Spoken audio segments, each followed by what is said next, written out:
noticia. A esta hora, 9 de la mañana y 45 minutos, tenemos ya en el contacto a la doctora Julieta Sañay. Ella es psiquiatra y experta en adicciones, para hablar de una de las decisiones más polémicas del presidente Daniel Noboa Sin, la eliminación de la tabla del consumo de drogas. Doctora Sañay, buenos días, bienvenida. Muy buenos días. Sí, la verdad es que yo no creo que esta medida se haya tomado irresponsablemente y no se tengan estrategias. La parte técnica, por lo menos en la que a mí me corresponde, es necesario aclarar que nunca estaría de acuerdo con que se encarcele a un joven consumidor que sufre de una enfermedad. Pero ya sucedió. Ellos dicen las cárceles van a llenar las cárceles de adictos. Ya las llenaron de jóvenes adictos que consumieron de manera compulsiva, porque así es el cerebro de un adicto. No se detienen ante una tabla, ante una balanza, ante ningún juez, ante las lágrimas de la madre, ante nada. El cerebro es compulsivo y siempre va a querer más de lo que indica una dosis supuestamente personal. El problema aquí no fue la tabla per se, sino el que le repitieron tanto al joven que tenía permitido una dosis mínima, una dosis personal.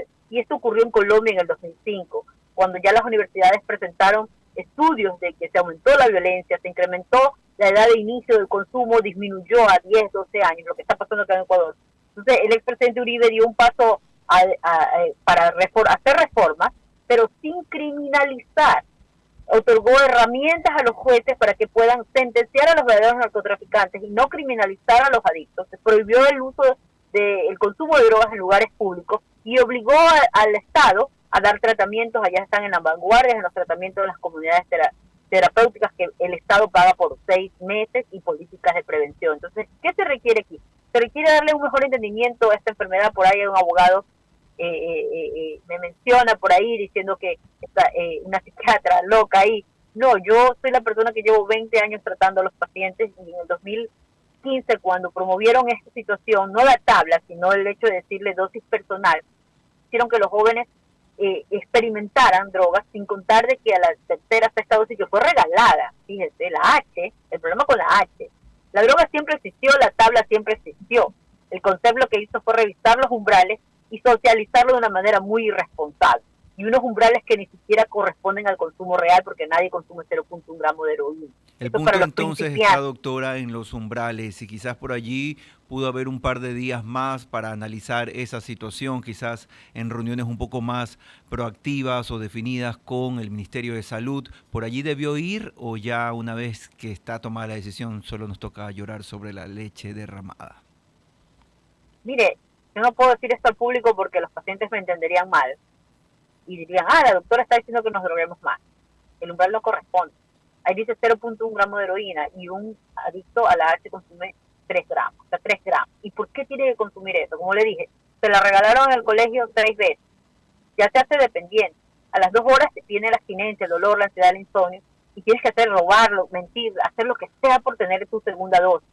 Y en el día tienes que tener llegas a tener hasta 10 funditas, es decir, hasta 3 gramos, porque no soportas la abstinencia. ¿Y por qué tiene que pasar esto? Porque el sistema no le responde con tratamiento. No le respondió, hubo una negligencia médica. Los médicos se pusieron a recetar sueritos, paracetamol, complejo B, porque no nos forman en la universidad para tratar las adicciones. Entonces, por un lado eso, ese chico tuvo que vender de su propia dosis personal, mezclarla, y por eso los han matado algunos hasta por rebajarla y por venderla más barata, a $1, por ejemplo, o prostituirse o reciclar. Ese adicto fue encarcelado por tener más de la dosis que dice la tabla, y lo encarcelaron por cal, cemento, H, que la H tiene otras sustancias, no solo heroína. Lo encarcelaron porque tenía más dosis de lo que dice la tabla, ignorante, ¿ya? Que desconoce cómo es esta enfermedad. Lo encarcelaron porque él no tuvo para pagar un abogado, que él no tiene dinero para falsificar certificados, y allá adentro se formó ese sociópata que hoy en día está en las calles haciéndonos daño. O sea, todo fue un círculo vicioso, ¿no? Él no tuvo para pagarle a un narcoabogado que le hiciera dar un certificado de enfermito, mientras que los traficantes sí, ellos están libres. Él jamás se expuso, él fue más inteligente. ¿Es posible entonces, doctora Sañay, que desde los gremios de la salud hay algún tipo de presión en buena medida hacia el gobierno para que se establezcan ya las pautas y no esperar que esta ola simplemente nos cobije y nos destruya? Como yo pertenezco al Foro Permanente de la Salud y a la Sociedad de Psiquiatría Biológica, y estamos haciendo un documento técnico donde se puedan brindar posibles soluciones.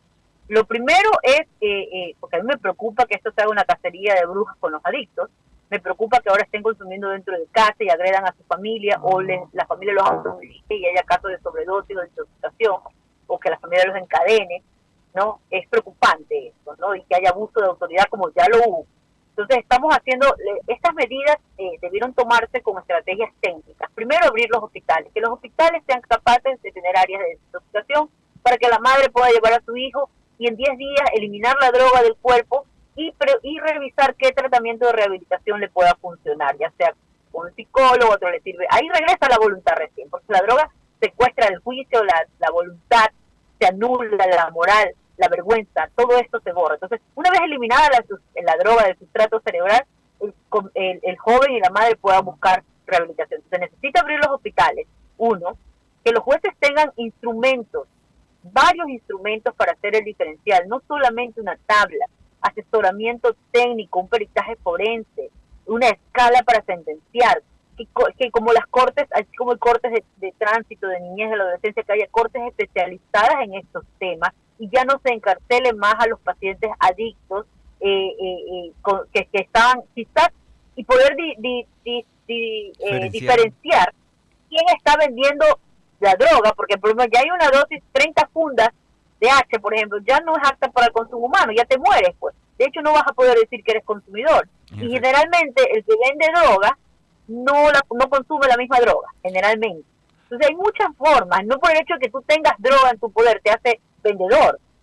Yo en este momento como médico puedo cargar no sé cuántas ampollas de fentanilo, eso no me hace vendedora, porque a lo mejor soy anestesióloga y tengo que ir a una clínica a operar y tengo que cargar mi maletín con este medicamento, entonces, o ketamina, por ejemplo, que ni siquiera consta en la tabla. Entonces, aquí creo que los juristas, los iluminados juristas deben darle estrategias a los ministerios que les corresponde, pero siempre con base científica, siempre con todo el conocimiento posible. Ahora, doctora, para finalizar este diálogo, en un año de crisis económica donde apenas si hay para pagar los salarios de diciembre y donde las prefecturas y los gobiernos autónomos descentralizados exigen el pago de sus presupuestos también al Ministerio de Finanzas, ¿cree usted que habrá realmente recursos para poder atender este tipo de necesidades urgentes?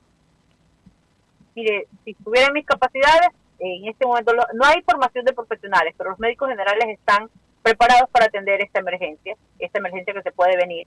En las áreas de emergencia, así como hay áreas de neumología, cardiología, abrir áreas de toxicología y poder atender. Están los medicamentos en el cuadro básico, los tienen, ni siquiera tienen que comprar. Hay áreas vacías en los hospitales. Yo alguna vez implementé o envié un proyecto al Ministerio de Salud, 10 camas, 10 vidas, 10 días. Con 10 camitas, con 10 personas, en 10 días, eliminemos la droga. Pueden ser 100 días, 100 camas, pueden ser 100 personas. Pero lo puse así para que vean que no es cuestión de armar demasiado presupuesto. Ir capacitando a los profesionales hasta que se abran las mallas en las universidades, las materias y se formen más profesionales, pero con lo que tenemos ahora sí se puede hacer algo. Hay que por lo menos estar preparados para una emergencia sanitaria, ¿no? Y que por favor, y que no se, imagínense, en el 2015 metieron hasta perros policías a los colegios, pues, les revisaron las mochilas a los niños, les encontraban la H y esos chicos eran expulsados. Ese chico expulsado lo metieron en una clínica de rehabilitación en donde quemaron colchones, todo fue maltratado, y hoy está en las calles reciclando. Entonces, se construyen puentes, pero esos mismos recicladores están que se cogen los alambres y los cables de los puentes. Entonces, hay que hacer algo. Y si derogar una tabla es un primer paso, pero hay que darle algo a los jueces. Hay que darle algo a los jueces para que no se quede en la impunidad del narcotraficante y no se encarcele a los pacientes adictos como se hizo hasta ahora. ¿Y sabe por qué doy mi voz? Porque yo lamento que tantos pacientes míos hayan caído presos, que sean utilizados como polillas, que sean reclutados en el crimen organizado y que cambie su personalidad y que sea ese mismo que sale en 13 meses a venir a vender drogas en otro territorio, luego los matan. Esto es algo de nunca acabar. Hay que fomentar políticas de prevención serias, no la típica dile no a las drogas que ahí mismo empiezan con esto. La adicción es una enfermedad seria, no para estarse riendo, ¿no? Hay que hacer políticas serias, medibles, bajo estándares científicos. Y para eso debemos enseñarle a la familia, mire, la adicción tiene predisposición genética. Si ya en 3 generaciones hay alguien que consume drogas, que consume alcohol, hay una gran vulnerabilidad en el adolescente. El ser adolescente ya te pone en peligro. ¿Quiénes pueden proteger a nuestros adolescentes? Nosotros los padres. ¿Cómo? A través de una crianza asertiva. Pero creo que hay que enseñarles a los padres a cómo estructurar la personalidad de los hijos, así Ecuador se convierte en Holanda y mañana vendan la droga como caramelo. Formar hijos que no quieran drogar, hijos que no necesiten una sustancia externa para sentirse bien. Eso es lo que tenemos que hacer, políticas de prevención, establecer elementos jurídicos para no encarcelar una enfermedad y abrir los hospitales públicos para que se trate del tratamiento primario, como dice el artículo 364 de la Constitución. Queremos agradecer a la doctora Julieta Zañay. Ella ha dado un cuadro bastante general, pero en algunos puntos muy específicos respecto a la situación de la droga en Ecuador, el consumo de drogas que se vuelve noticia hoy por la eliminación que ha dispuesto el gobierno del presidente Noboa, la eliminación de la tabla de consumo. Allí una lectura y muchas tareas pendientes.